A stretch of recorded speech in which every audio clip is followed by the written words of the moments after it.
Hello, this is Doug, the 2 Minute Gardener. Well, recently I had a viewer ask me how this specific barbecue was built. They saw it in my video, 25 outdoor kitchen ideas, and wanted to see the actual step-by-step construction. So I told them I would be happy to make that video. So the first step, of course, is coming up with a design and laying it out in the yard. And once you've done that, then the really monotonous part of digging the trenches to run all the utilities. A barbecue of this size is going to need electrical and water and a sewer drainage and a gas setup. So there's lots of trenching that needs to be done.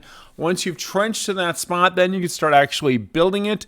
And then you find out that you need to do a little bit more adjustment on the trenching to get all the pipes lined up in exactly the right spot. But most of these barbecues are put together with these CMU blocks.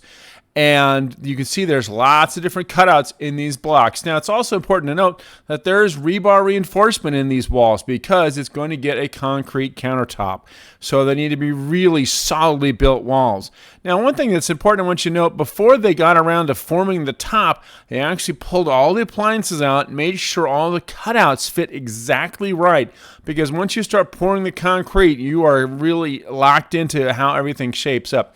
Once you're sure all the appliances are going to fit in all the different openings, and as you will see, there are a lot of appliances in this particular barbecue, then it's time to form it. Now, this countertop is a poured-in-place concrete countertop with an overhang, with an elevation change. So it required a lot of rebar to reinforce all these little lips and cracks and turns and all these other things. So also, it's an interesting thing that this is a colored concrete. This is Palomino again. You've seen this color in several of my videos on concrete. It is my favorite of all the Davis concrete colors. And it lightens up to a really beautiful brown under normal circumstances. But as you see in this video, we're going to actually darken it up with some staining on top of it to give it some really beautiful texture. Anyway, they're pouring the concrete and they're floating it to make it just a beautifully smooth surface, working around where all the openings are going to go. And this is quite a tedious process. It took all day to pour this little piece of concrete on the side. Now notice also that they're doing the concrete work before they do the stucco sides to the barbecue. Concrete work is definitely the messiest part of this entire process.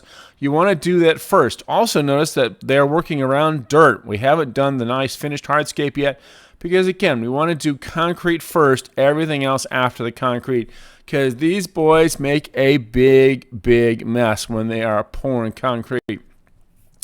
All right, so jump ahead a week, and now you can see the forms have been taken off. The concrete is looking great.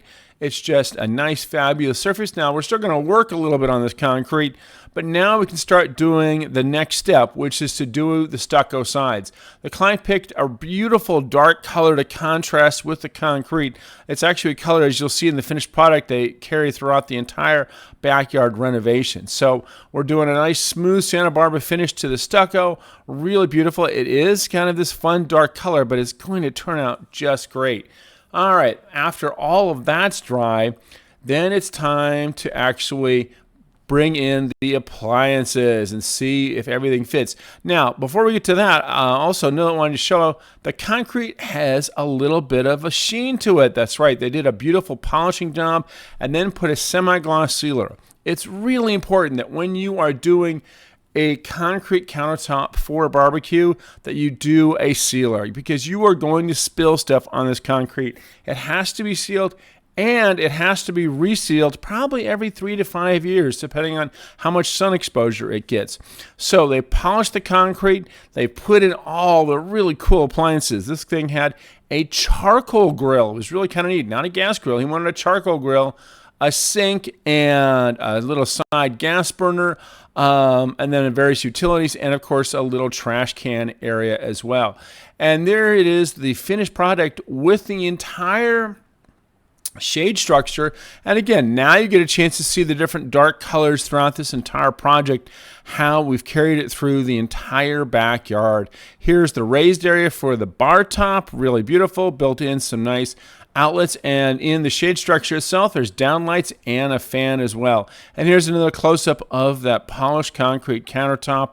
with all the different appliances, the ice chest, and all different kinds of things. Turned out just beautifully.